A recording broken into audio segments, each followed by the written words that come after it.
안녕하세요. 줄루의 디지털로그입니다. 오늘은 이동통신사의 보조금과 단말기 유통법에 대해 이야기해보겠습니다. 보조금 정말 말도 많고 탈도 많은 제도인데 보조금 문제에 불을 붙인 건 바로 단말기 유통법, 줄여서 단통법입니다. 단통법에서 단말기 보조금을 규제하는 것이 소비자의 권리를 침해하는 것이라고 생각하시는 분들이 많고 이 법이 없어져야 된다라고 생각하시는데 단말기 유통법의 취지는 보조금의 공평한 배분이 목적입니다. 암암리에 지급되는 불법 보조금을 통해 누군가 더 많은 보조금을 가져간다면 그렇지 못한 소비자는 당연히 피해를 보게 되어 있죠. 그래서 보조금을 투명하게 집행하고자 만든 것이 단말기 유통법입니다. 법의 취지는 좋지만 일부 불법 보조금으로 스마트폰을 저렴하게 구매했던 고객들은 마치 자신이 받을 보조금을 제대로 받지 못하게 한다는 인식이 확산되면서 이 법에 대한 반감이 고조되었고 결국 보조금 상한은 일몰 처리되었습니다. 과연 단말기 유통법이 없어지면 고객들이 제대로 된 보조금을 받고 스마트폰을 싸게 구입할 수 있을까요? 단말기 보조금에 숨겨져 있는 비밀을 한번 알아보겠습니다. 최근 뉴스에서 보도되고 있는 사례를 들어서 이야기해보겠습니다. 갤럭시 S23 512GB 모델이 최근 반값에 거래된다고 기사들이 나오더라고요. 출고 가격이 130만원 정도인 제품이 현재 보조금을 받으면 70만원 선에 구입이 가능합니다. 관련 기사 내용 보시죠. 이번 공시지원금 인상으로 갤럭시 S23 512GB 127만 6천원인 제품을 70만원대에 구매할 수 있게 됐고 SK텔레콤에서 12만원대 요금제를 사용하면 최대 공시지원금 50만원으로 실거래가는 77만 6천원이 된다. 여기에 추가지원금인 공시지원금의 15% 7만 5천원을 더하면 기기값은 70만 천원까지 떨어진다. 결국 이동통신사는 약 60만원 정도의 보조금을 갤럭시 S23에 태우고 있는 건데 그럼 이게 통신사에서 단순하게 고객들한테 서비스로 주는 돈일까요? 아니면 고객 지갑에서 결국 새나가는 돈일까요? 한번 사례를 통해 계산해 보겠습니다. 현재 오지 요금제를 개통하려면 최소 요금제 5만 5천원 이상 사용을 해야 합니다.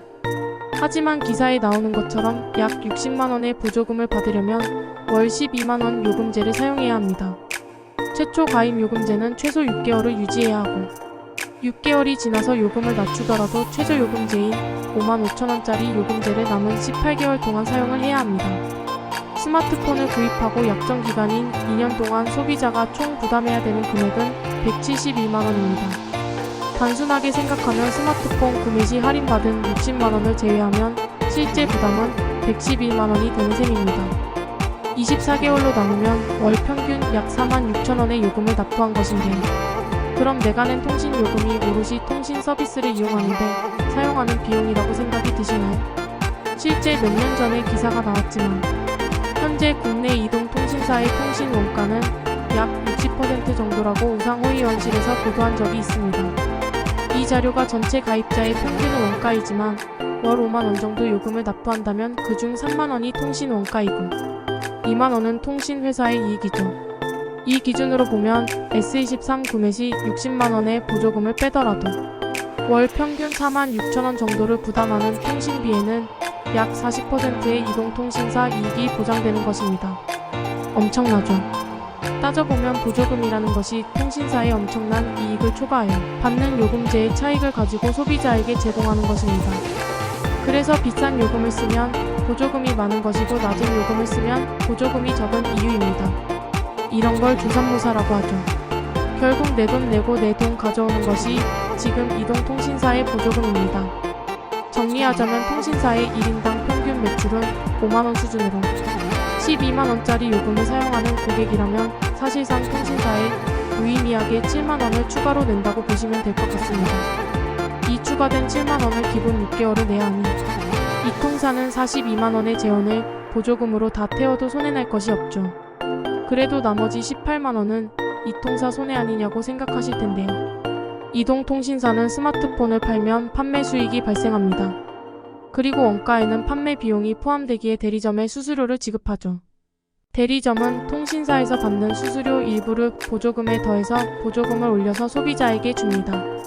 여기에 더불어 제조사가 일부 부담하는 경우도 있어서 S23에 60만원의 보조금 또는 더 많은 보조금을 태워도 이 통사는 절대 손해나는 것이 없습니다.